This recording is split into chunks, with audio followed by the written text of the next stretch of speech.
इस बुलेटिन में खबरें रफ्तार से होंगी, विस्तार से भी होंगी। हम आपको दिखाएंगे कि कैसे 7 मोर्चों से ताइवान को डरा रहा है चीन। हम आपको मध्य प्रदेश के करोड़पति सरकारी क्लर्क से भी मिलवाएंगे और साथ ही दिखाएंगे मैक्सिको के समंदर में ड्रग्स तस्करों पर लाइव रेड।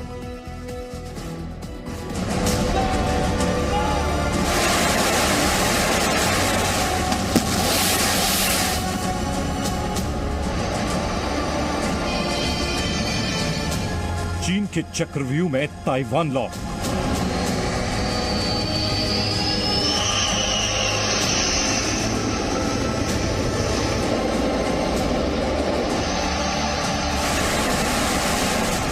ड्रैगन की लाइव फायरिंग।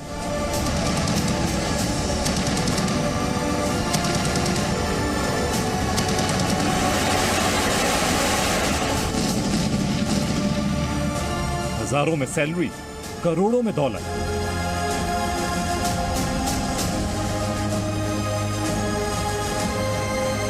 काली कमाई वाला करोड़पति क्लर्क।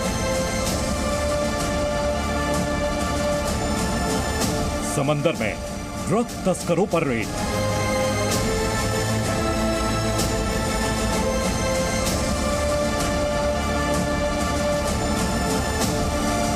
हाईवे पर आगे आगे गाय, पीछे पीछे पुलिस।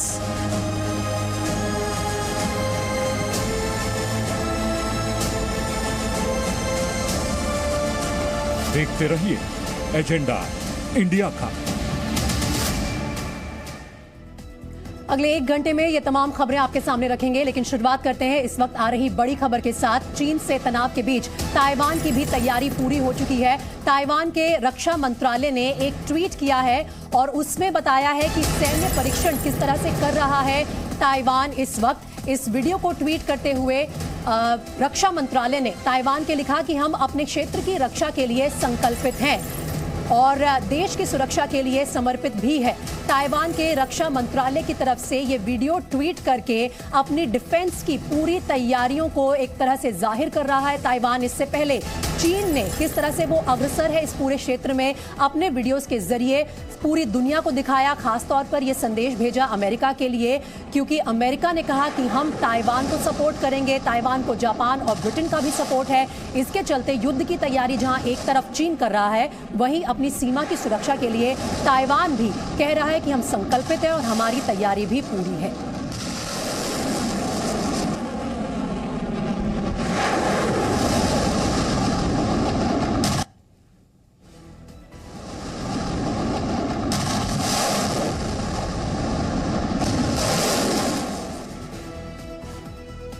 तो क्या आने वाले दिनों में एक और युद्ध होने वाला है? इसी से जुड़ी है हमारी आज की लीड स्टोरी। चीन और ताइवान के बीच तनाव लगातार बढ़ता जा रहा है।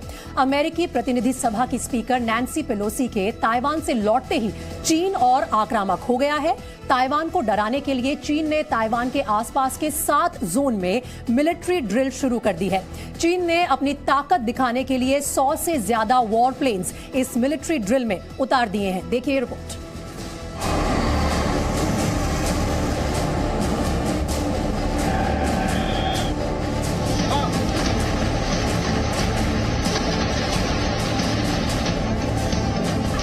कहीं रॉकेट बरस रहे हैं,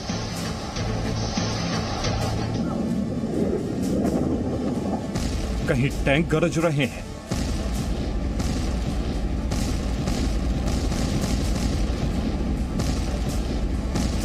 तो कहीं मिसाइलें बरस रही हैं।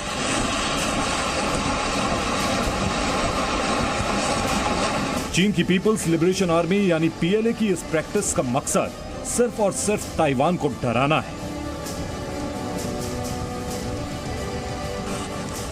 चीन ने अपना चक्रव्यूह रचा हुआ है।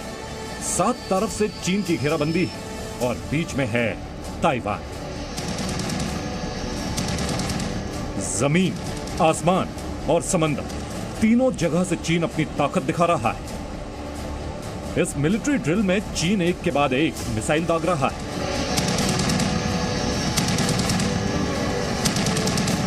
DF-21, DF-26 और हाइपरसोनिक DF-17 मिसाइल के जरिए टारगेट पर सटीक निशाने लगाए जा रहे हैं। चीन ने अपनी इस मिलिट्री ड्रिल को लाइव फायरिंग नाम दिया है और इस ड्रिल की ताइवान तट से दूरी सिर्फ 16 किलोमीटर की। चीन पहले यह ड्रिल ताइवान से करीब 100 किलोमीटर दूर करता था, लेकिन अमेरिकी प्रतिनिधि सभा की स्पीकर नैन्सी पेलोसी के ताइवान दौरे की तिलमिलाहट ने उसे ताइवान के बेहद करीब पहुंचा दिया है।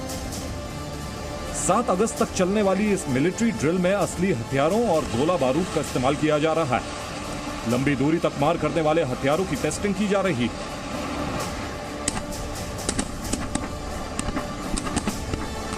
ताइवान की नजर चीन की इस ड्रिल वाली चाल पर है। ताइवान कहता दिख रहा है कि वो जंग नहीं चाहता, लेकिन जंग के लिए तैयार है। ब्यूरो रिपोर्ट, जी मीडिया। और आइए अब आपको इस वक्त की बड़ी खबर बता दें। उधमपुर में 2 करोड़ कैश बरामद हुआ है। जम्मू पुलिस को ये बड़ी सफलता मिली है। नशे के कारोबार में शामिल थे आरोपी, जिनके यहां से बड़ी तादाद में कैश बरामद हुआ है। और जब पुलिस की रेड हुई तो भागने की कोशिश कर रहे एक आरोपी गाड़ी से टकराया। आरोपी की मौत हो गई और दूसरा आरोपी इस पूरे मामले में गिरफ्तार कर लिया गया है। ये मामला जम्मू के उधमपुर का है। नशे के कारोबारी थे, पुलिस का ये आरोप है। और जब पुलिस की गिरफ्त से भागने की कोशिश कर रहा था एक आरोपी, तो वो एक गाड़ी से टकराया, उसकी वहां मौत हो गई, लेकिन दूसरे आरोपी को गिरफ्तार कर लिया गया है। जम्मू पुलिस को मिली बड़ी सफलता। उधमपुर में 2 करोड़ कैश बरामद हुआ है, जिसकी तस्वीरें आप इस वक्त देख सकते हैं। ये रेड थी नशे के कारोबारियों पर और आरोपी पुलिस से भागने की कोशिश में एक गाड़ी से टकराया, जिसके चलते उसकी मौत हो गई और दूसरा आरोपी इस मामले में गिरफ्तार कर लिया गया है। साथ ही 2 करोड़ कैश भी बरामद किया है पुलिस ने।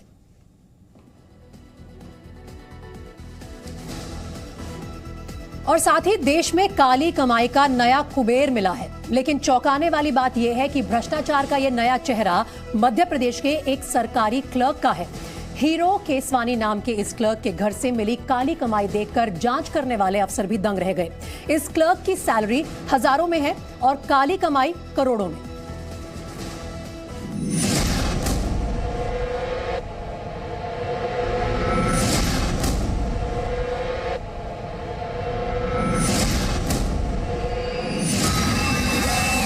मेज पर रखे नोटों के ये जो बंडल आपको दिख रहे हैं, वो भोपाल में एक सरकारी क्लर्क के घर से मिले हैं। जी हाँ, ये काली कमाई एक सरकारी क्लर्क की है। और घर को खंगालते खंगालते नोट भी इतने मिले कि मध्य प्रदेश की आर्थिक अपराध शाखा की टीम के सदस्य गिनते गिनते थक गए। और फिर नोट गिनने की मशीन मंगानी पड़ी। आप सोच रहे होंगे कि आखिर कौन है ये करोड़पति क्लर्क। काली कमाई का अंबाल लगाने वाले इस क्लर्क का नाम है हीरो केसवानी। नाम तो हीरो है, लेकिन काम काली कमाई का है। हीरो केसवानी मध्य प्रदेश के चिकित्सा शिक्षा विभाग में क्लर्क है। इस क्लर्क की तनख्वाह भले ही हजारों में हो, लेकिन इसके पास दौलत करोड़ों में है। ईओडब्ल्यू की टीम ने इस भ्रष्टाचारी बाबू के बैरागढ़ के आलीशान मकान पर जब छापा मारा तो दंग रह गए। ईओडब्ल्यू की टीम घर को खंगालती रही और घर के कोने कोने से नोट के बंडल निकलते चले गए। नोट के बंडलों को जब गिना गया तो गिनती 85 लाख पर जाकर रुकी।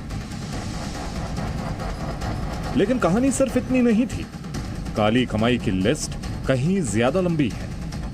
हीरो केसवानी के घर से 4 करोड़ की प्रॉपर्टी के कागज भी छानबीन में मिले हैं। आप सोच रहे होंगे कि आखिर कौन है वो सरकारी क्लर्क जिसकी काली कमाई की लिस्ट इतनी लंबी है। हीरो केसवानी के घर से 4 करोड़ के प्रॉपर्टी के दस्तावेज भी मिले। इनमें बैरागढ़ में आलीशान घर, प्लॉट और जमीन के दस्तावेज शामिल थे। साथ ही घर से लाखों की ज्वेलरी भी मिली है। और तो और हीरो केसवानी बैरागढ़ के जिस आलीशान मकान में रह रहे हैं, उसकी कीमत ही 1.5 करोड़ के करीब बताई जा रही है। उनके पास 3 कारें भी हैं। आर्थिक अपराध शाखा की टीम को छानबीन के दौरान यह भी पता चला है कि हीरो केसवानी ने काली कमाई से अपनी ज्यादातर संपत्ति अपनी पत्नी के नाम पर खरीदी। आरोपी केसवानी के भ्रष्टाचार के खेल का अंदाजा इसी बात से लगाया जा सकता है कि क्लर्क के तौर पर उसे शुरुआती तनख्वाह 4,000 रुपए मिलती थी और अब बढ़कर करीब 50,000 रुपए पहुंच चुकी है। हालांकि वो करोड़ों की संपत्ति का मालिक है। काली कमाई का खुलासा होने से हीरो केसवानी इतना घबरा गया कि उसने बाथरूम क्लीनर पी लिया। अस्पताल में उसका इलाज चल रहा है।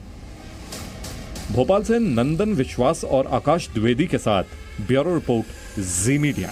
और इस वक्त संबित पात्रा एक प्रेस कॉन्फ्रेंस कर रहे हैं, आपको सीधा वहां लिए चलते हैं। इस प्रकार से दिल्ली सरकार को एक्सपोज किया जा सकता है, उस दस्तावेज के साथ हम बैठे हैं, क्योंकि जिस दस्तावेज का भी मैं खुलासा करने वाला हूं, ये दस्तावेज भी दिल्ली सरकार का ही है। और इस दस्तावेज अर्थात इस चिट्ठी के अंदर जो लिखा हुआ है वो वही लिखा हुआ है जो भारतीय जनता पार्टी अरविंद केजरीवाल जी की दिल्ली सरकार से बारंबार कई वर्षों से सवाल पूछ रही थी। आप सबको पता होगा कि दिल्ली सरकार की जो स्कूल की परिस्थिति है उसको लेकर कहीं ना कहीं अरविंद केजरीवाल, मनीष सिसोदिया, सत्येंद्र जैन, इनकी जो तिगड़ी है, इन्होंने कहीं ना कहीं ये एडवर्टाइजमेंट किया कि पूरे विश्व में जो स्कूलिंग सिस्टम है इसको बदल करके हमने रख दिया है, हमने बहुत काम किया है स्कूल्स के लिए। We have revolutionised the schooling system and the education of Delhi.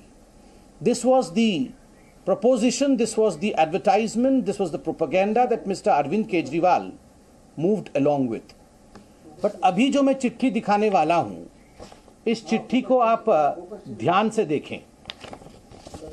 यह चिट्ठी government of national capital territory Delhi, directorate of education, land and estate branch, Lucknow road, Delhi 54, अर्थात यह एजुकेशन का विभाग, डिपार्टमेंट ऑफ एजुकेशन ने ही इस चिट्ठी को लिखा है।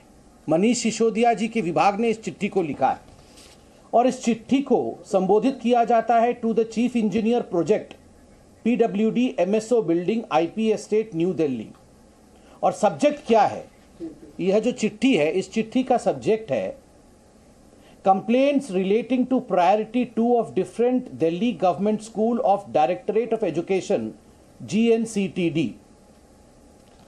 और इसमें जो चिट्ठी का मैं अंश आपको पढ़ के सुनाऊंगा कि किस प्रकार खुद दिल्ली सरकार मान रही है कि क्या कंप्लेंट्स उनके स्कूल में है। और ये चिट्ठी एजुकेशन विभाग द्वारा लिखा गया है। चिट्ठी में लिखा गया है कि as education is the priority sector for the government of NCT of Delhi and the government wants to bring qualitative changes in education system with all the facilities in terms of infrastructure, academics, hygienic and congenial atmosphere for better quality education.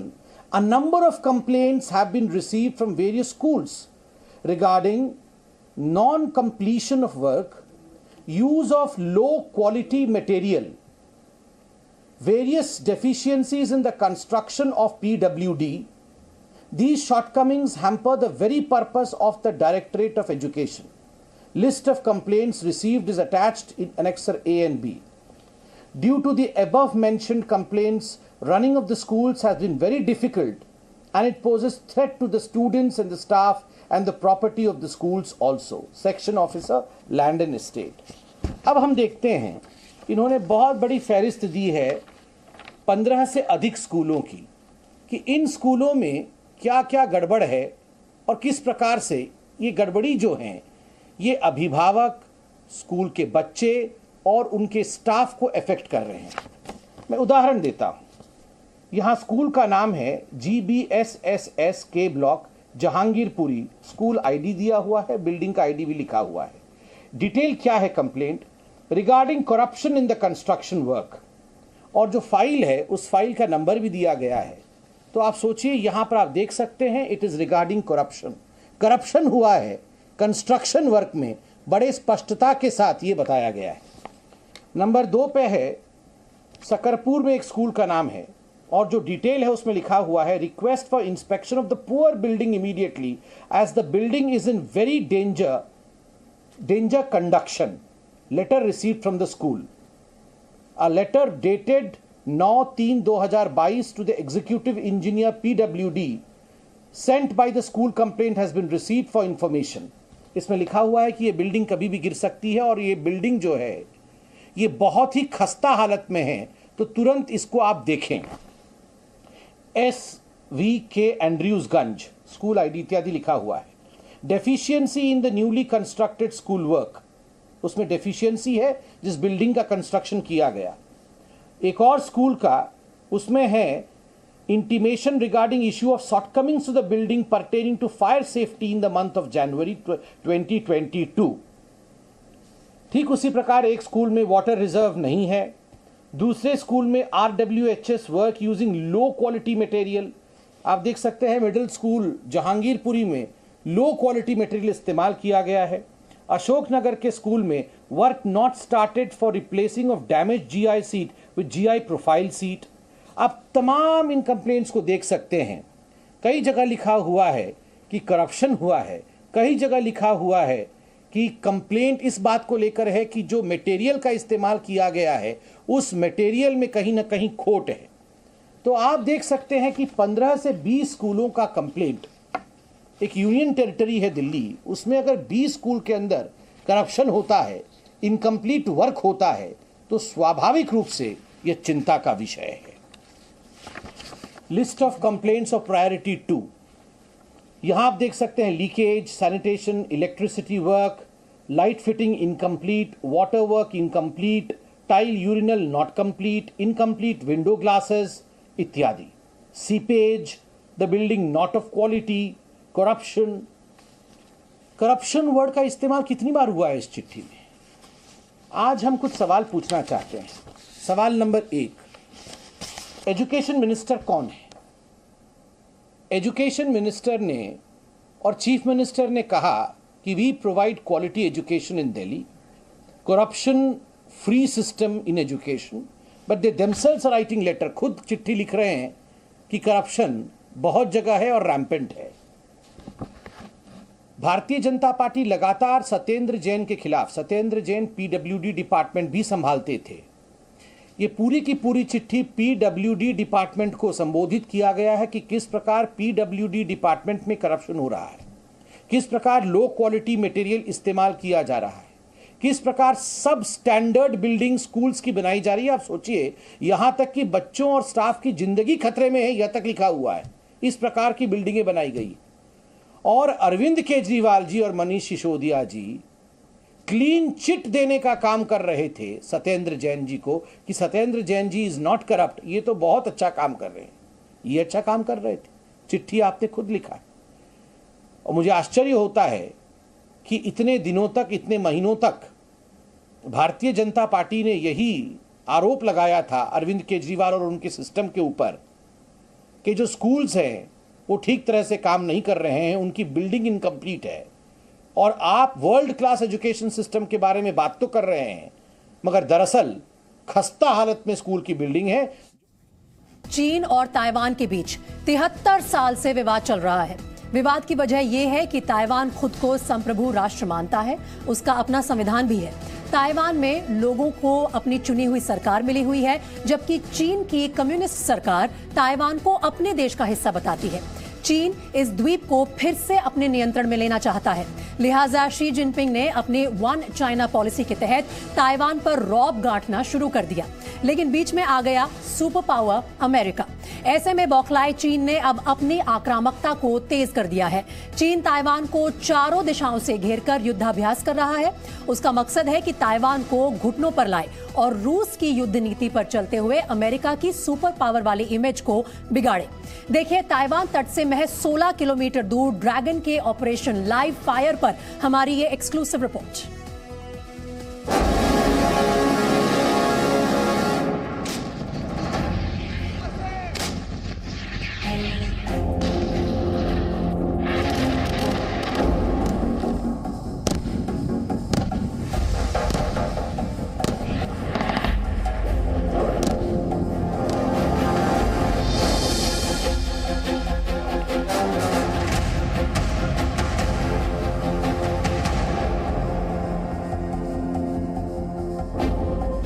आसमान में missile, जमीन पर दहशत।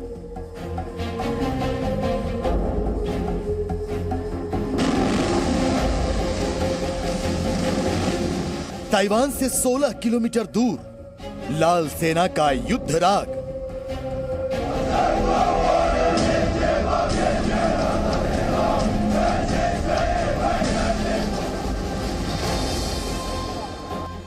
तो क्या 100 घंटे बाद Taiwan पर होगा हमला?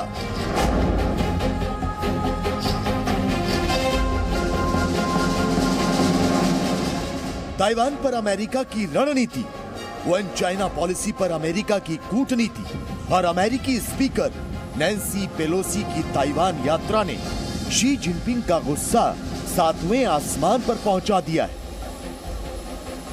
नतीजा, चीन ने ताइवान की घेराबंदी करते हुए उसके इर्द गिर्द 6 इलाकों में ऑपरेशन लाइव फायर को अंजाम देना शुरू कर दिया।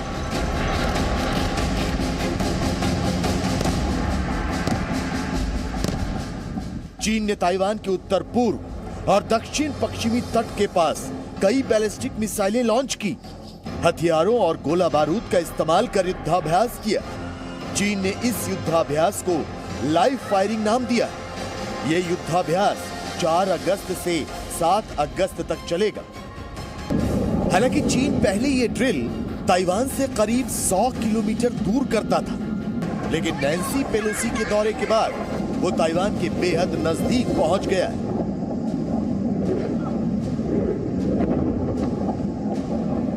और अपनी ताकत की नुमाइश कर रहा है।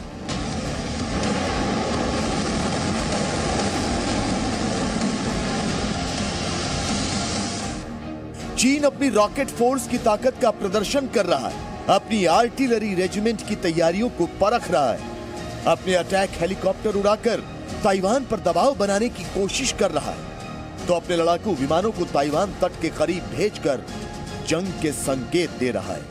चीन ताइवान के बॉर्डर के पास ये जो सारा आज ड्रामा कर रहा है नैन्सी पेलोसी के जाने के बाद, ये सिर्फ एक दिखावा है और ये दर्शाना चाहता है अमेरिका को, ताइवान को और बाकी दुनिया को कि वो जब चाहे वो ताइवान के ऊपर हमला करेगा और ताइवान को उसी तरीके से कब्जा कर लेगा जिस तरीके से रशिया ने यूक्रेन में किया। पीएलए ईस्टर्न थिएटर कमांड के प्रवक्ता सीनियर कर्नल शी ये के मुताबिक ताइवान तट के पास 7 अगस्त तक चलने वाले युद्धाभ्यास में लंबी दूरी तक मार करने वाले हथियारों की टेस्टिंग की जाएगी। वहीं ताइवान के रक्षा मंत्रालय ने कहा है कि हम किसी भी तरह का तनाव नहीं चाहते। देश ऐसी स्थिति के खिलाफ है जिससे विवाद पैदा हो। हम जंग नहीं चाहते, लेकिन जंग के लिए तैयार रहेंगे। इस बीच प्रशांत महासागर के पश्चिम में अमेरिकी नेवी का युद्धपोत दिखाई दिया है। जहां ये युद्धपोत दिखा है वो ताइवान का दक्षिण पूर्वी इलाका है। अमेरिकी नौसेना की माने तो यूएसएस रोनाल्ड रीगन वहां लगातार पेट्रोलिंग कर रहा है। चीन की जो नौसेना है वो ताइवान से तो बहुत शक्तिशाली है, पर उसको ये ध्यान में रखना है चीन को कि वहां पे जो अमेरिकन जो बेड़े हैं और स्पेशली अमेरिका ने ये 2 बेड़े जो हैं वो उनके साथ उसका मुकाबला डायरेक्ट होगा।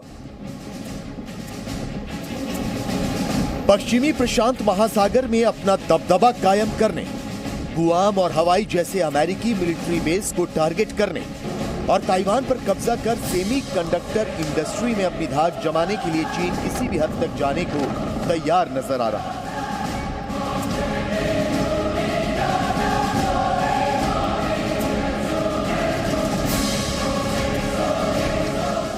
तो शायद यही वजह है कि वो ताइवान के बिल्कुल नजदीक युद्धाभ्यास की आड़ में शक्ति प्रदर्शन कर रहा है। लेकिन जिन समुद्री इलाकों में वो अपनी सैन्य ताकत का मुजाहिरा कर रहा है, वहां भविष्य में युद्ध जैसे हालात पैदा हुए तो ग्लोबल सप्लाई चेन पर असर पड़ेगा।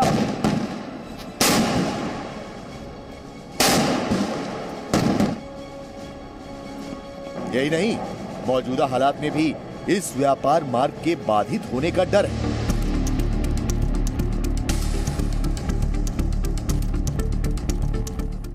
दरअसल चीन ताइवान के करीब समुद्र में जहां मिलिट्री ड्रिल कर रहा है, वो इलाका काफी बिजी शिपिंग रूट है। इसी रास्ते से सेमीकंडक्टर और दूसरे इलेक्ट्रॉनिक उपकरण दुनिया भर में भेजे जाते हैं। नेचुरल गैस सप्लाई के लिए भी ये शिपिंग रूट काफी महत्वपूर्ण है। दुनिया के लगभग आधे कंटेनर जहाज इसी रास्ते से निकलते हैं। नैन्सी पेलोसी के ताइवान से लौटते ही 3 अगस्त को चीन के 27 लड़ाकू विमान ताइवान के एयर डिफेंस जोन में घुस गए थे। तो अब चीन बड़े पैमाने पर अत्याधुनिक हथियारों के साथ युद्धाभ्यास कर ताइवान के साथ अमेरिका को भी ललकार रहा है।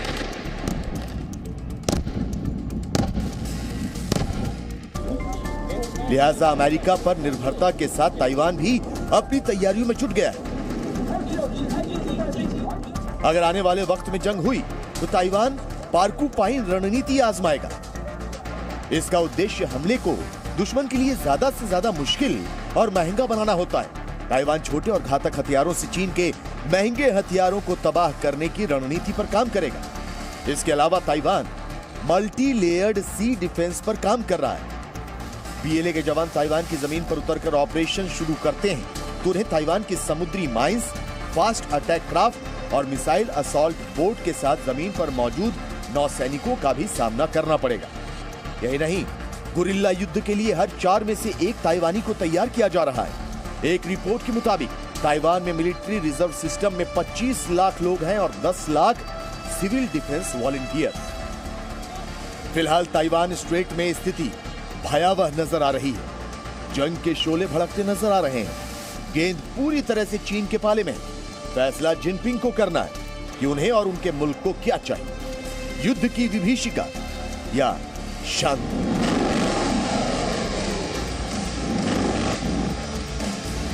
ब्यूरो रिपोर्ट, ज़ी मीडिया।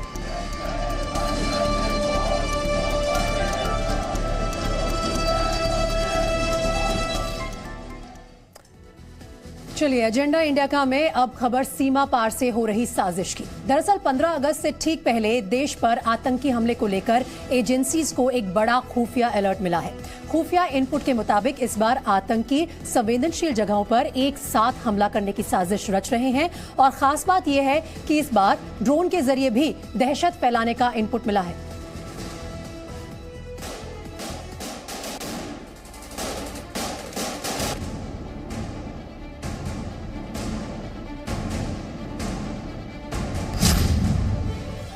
पंद्रह अगस्त पर बड़ा खुफिया अलर्ट। आतंकी कर सकते हैं मल्टी अटैक। पीओके से घुसपैठ की साजिश। स्वतंत्रता दिवस पर देश को दहलाने के लिए सीमा पार से बड़ी साजिश रची गई है। खुफिया एजेंसियों को 15 अगस्त पर देश में बड़े आतंकी हमले का अलर्ट मिला है। खुफिया एजेंसियों को इनपुट मिला है कि इस बार आतंकी मल्टी अटैक की साजिश रच रहे हैं, यानी एक साथ कई संवेदनशील जगहों पर हमला करने की रणनीति। खुफिया इनपुट में आतंकी हमलों में तकनीक के इस्तेमाल से लेकर लॉन्चिंग पैड और घुसपैठ कराने तक की बात सामने आई है। एजेंसी सूत्रों के मुताबिक आतंकवादी हथियारों के तौर पर हर बार की तरह बम और गन के जरिए दहशत फैलाना चाहते हैं। वहीं आत्मघाती हमलों को अंजाम देने के लिए कार और ट्रक को स्टिकी बम के जरिए निशाना बना सकते हैं। आतंकी लेटर और पार्सल बमों का भी इस्तेमाल कर सकते हैं। देश के अंदर और देश के बाहर बहुत सारे दुश्मन हैं जिनकी हर कोशिश है कि 15 अगस्त के समय देश को बहुत बड़े पैमाने पर जान का या माल का नुकसान पहुंचाया जाए, आइकॉनिक बिल्डिंग्स को डैमेज किया जाए, कोई इंपॉर्टेंट लीडर्स के ऊपर अटैक किया जाए ताकि उनको मैक्सिमम इंटरनेशनल माइलेज मिले। इसको निगाह में रखते हुए बहुत लाजमी है कि हमारी सिक्योरिटी एजेंसीज हर प्रकार से चौकन्नी हो और वो चौकन्नी है। सीमा पार से आतंक फैलाने की साजिश की खबर मिलने के बाद सुरक्षा एजेंसियों को सतर्क रहने को कहा गया है। स्वतंत्रता दिवस के साथ साथ अन्य दिनों में भी अलग अलग तरह के संभावित खतरे से निपटने के लिए मुस्तैद रहने का निर्देश दिया गया है। खुफिया एजेंसियों को सबसे बड़ा इनपुट ड्रोन से तबाही मचाने की साजिश का मिला है। खुफिया अलर्ट में जिक्र किया गया है कि आतंकी इसके लिए पीओके में ड्रोन से निशाना लगाने की ट्रेनिंग ले रहे हैं। एजेंसी सूत्रों से मिली जानकारी के मुताबिक देश की अलग अलग अंतर्राष्ट्रीय सीमाओं पर स्लीपर सेल के पास ड्रोन के जरिए असलहा और बारूद पहुंचाने का भी इनपुट मिला है। इस इनपुट के आधार पर सुरक्षा एजेंसियां काफी चौकसी बरत रही हैं। आतंकियों के पास हर साल नई प्रकार की इंटेलिजेंस इंफॉर्मेशन आ जाती है, नई प्रकार की टेक्नोलॉजी है, नई प्रकार के वेपन्स हैं, नई प्रकार के हथियार हैं और नए प्रकार के तरीकों का इस्तेमाल करने की कोशिश करते हैं। उनके अनेकों से स्लीपर सेल्स हैं ऑल अक्रॉस इंडिया। इनपुट्स पहले भी थे कि वो कई प्रकार के यूएवीज को इस्तेमाल कर सकते हैं। इनको निगाह में रखते हुए सिक्योरिटी एजेंसी ने भी हर प्रकार की कोशिश कर रहे हैं कि उनको किसी प्रकार की कोई सफलता न मिले।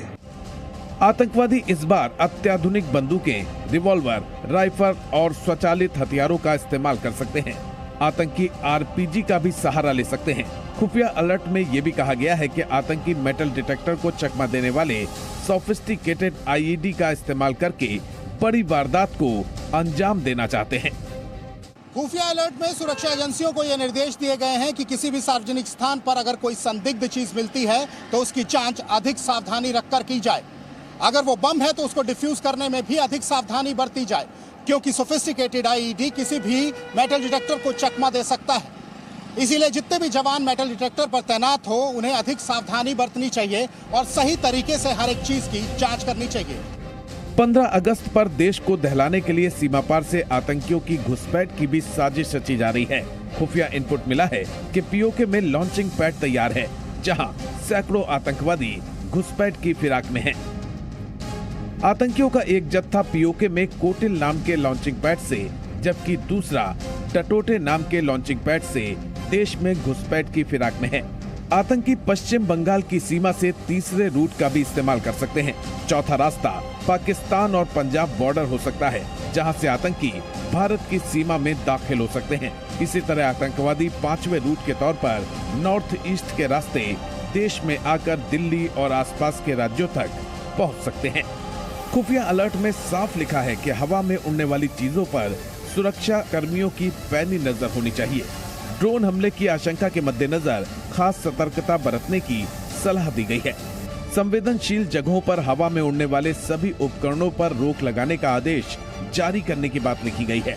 खुफिया अलर्ट के इनपुट में paraglider, paramotors, hand glider, UAV, UAS, microlight aircraft, remote से चलने वाले छोटे विमान, हॉट एयर बैलून और छोटे आकार के बैटरी से चलने वाले एयरक्राफ्ट पर प्रतिबंध लगाने की बात भी कही गई है।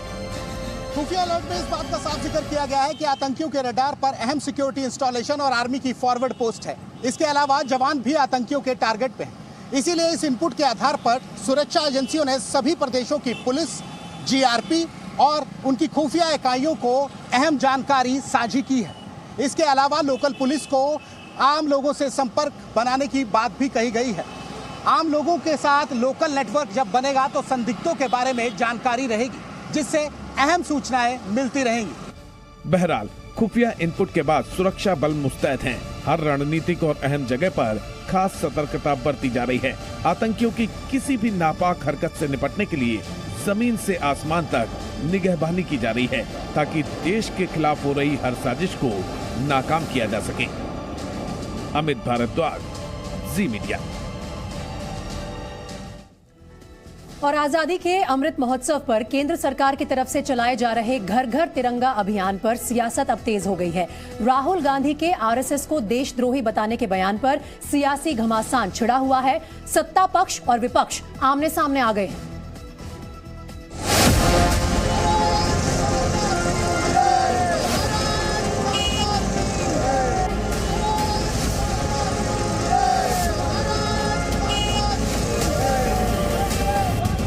आजादी के 75 साल पूरे होने पर केंद्र सरकार हर घर तिरंगा अभियान चला रही है, लेकिन देश की आन बान और शान के प्रतीक तिरंगे पर भी राजनीतिक संग्राम छिड़ गया है। बीजेपी जहां इस अभियान के जोर शोर से प्रचार में जुट गई, तो कांग्रेस ने इस कार्यक्रम से दूरी बना ली है। कांग्रेस नेता राहुल गांधी ने तो सरकार पर हमला बोल दिया। राहुल ने आरोप लगा दिया कि चुनिंदा उद्योगपतियों की जेब भरने के लिए सरकार ने खादी के अलावा दूसरे मटेरियल से भी तिरंगा बनाने की अनुमति दे दी। They want that everything should be made by 2 or 3 of their favorite big business people. That is why they changed these rules. Okay, their entire idea is to take the money out of these people's pocket, right, and put it into rich businessmen's pocket. Rahul Gandhi ने एक Facebook post के जरिए RSS पर भी सवाल उठा दिए, उसे देशद्रोही संगठन बता दिया। राहुल ने लिखा कि तिरंगे को हमेशा ऊंचा रखने के लिए लाखों देशवासियों ने अपने प्राणों की आहुति दी, लेकिन एक संगठन ने तिरंगे को अपनाने से हमेशा मना किया। 52 साल तक नागपुर में अपने मुख्यालय पर तिरंगा नहीं फहराया, लगातार तिरंगे को अपमानित किया। आज उसी संगठन से निकले हुए लोग तिरंगे का इतिहास बता रहे हैं, हर घर तिरंगा मुहिम चला रहे हैं। राहुल गांधी ने अपने आरोप के समर्थन में 3 सवाल भी उठाए। उन्होंने लिखा कि 52 साल तक आरएसएस ने अपने मुख्यालय पर तिरंगा क्यों नहीं फहराया? खादी से राष्ट्रीय ध्वज बनाने वालों की आजीविका को नष्ट क्यों किया जा रहा है? चीन से मशीन निर्मित पॉलिएस्टर झंडे के आयात की अनुमति क्यों दी गई? राहुल गांधी के समर्थन में कांग्रेस के कई नेता भी कूद पड़े। हालांकि आरएसएस ने राहुल गांधी पर पलटवार किया। आरएसएस ने कहा कि इन चीजों का राजनीतिकरण नहीं होना चाहिए।